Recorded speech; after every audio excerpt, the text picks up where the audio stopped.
Meningitis and hearing loss. Meningitis is an inflammation of the membranes covering the brain and spinal cord. There are several types of meningitis. The most common are viral and bacterial, the latter being the most frequent cause of post-meningitis hearing loss. Hearing loss caused by this condition is the most common cause in post-natal acquired pathologies. Some common signs and symptoms of this type of meningitis include a fever, seizures, and a stiff neck. To better understand hearing loss secondary to meningitis, it is important to know the anatomy of the ear and head. The cochlear aqueduct is a connection between the basal turn of the cochlea and the cerebrospinal fluid surrounding the brain. In some cases, particularly in young children, the cochlear aqueduct is long and open. The bacteria that cause meningitis can access the middle ear from infected cerebrospinal fluid through this cochlear aqueduct, resulting in severe to profound hearing loss. This bacterium can be extremely irritating and can cause new bone to form in the cochlea, which is called ossifying labyrinthitis. This dynamic process begins immediately after infection and can produce a significant blockage of the cochlea in a period of time of approximately 6 weeks. Because of this, it is imperative that these patients receive immediate follow-up by a cochlear implant protocol and that, if indicated, the implant is placed as soon as possible.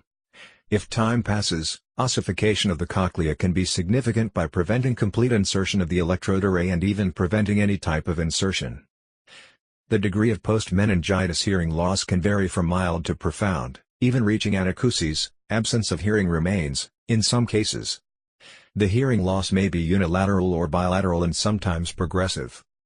The most important area of affection is usually the cochlea, however, there may also be central auditory involvement in some individuals. Post-meningitis hearing loss is usually permanent, although in some cases improvement has been reported over time. The cochlear implant is a treatment frequently used for post-meningitis hearing loss, coming to affirm that it is a safe treatment without surgical complications, capable of establishing an optimal performance in the development of hearing and language skills in comparison with infants implanted for other reasons. Meningitis is a leading cause of hearing loss in children. Children who have had meningitis are 5 times more likely to be significantly hearing impaired than other children, and 2.4% of those who survive the disease have bilateral hearing loss requiring the use of cochlear implants, according to one study. Overall, 1/3 of children who survive meningitis will have serious long-term health consequences. 1 in 3 children treated for meningitis will suffer from mental problems, epilepsy and learning difficulties, according to the study. Also, 1 in 5 children will have anxiety and behavioral disorders, as well as 5 times more likely to have language and communication problems. This disease also affects memory, both short-term and long-term memory, and some children will have a very low IQ, according to a study. Temporary or permanent hearing loss. According to the Gallaudet Research Institute in the United States, more than 3% of young people who are deaf or hard of hearing in the United States are deaf or hard of hearing due to meningitis. This makes meningitis one of the leading causes of hearing loss after birth.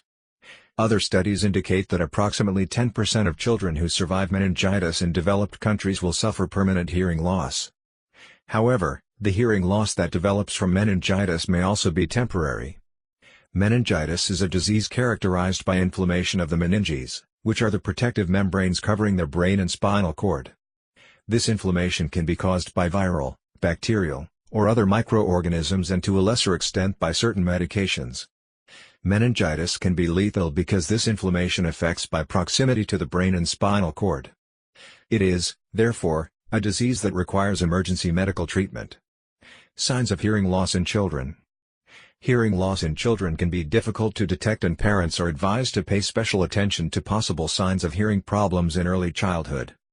Speech delay and speech problems are the most important signs that may indicate a possible hearing loss. According to a WHO, World Health Organization, report, about 60% of hearing loss in children can be prevented. The international body points out that if hearing loss is detected early and children receive the treatment they need, a high percentage of permanent hearing loss can be prevented.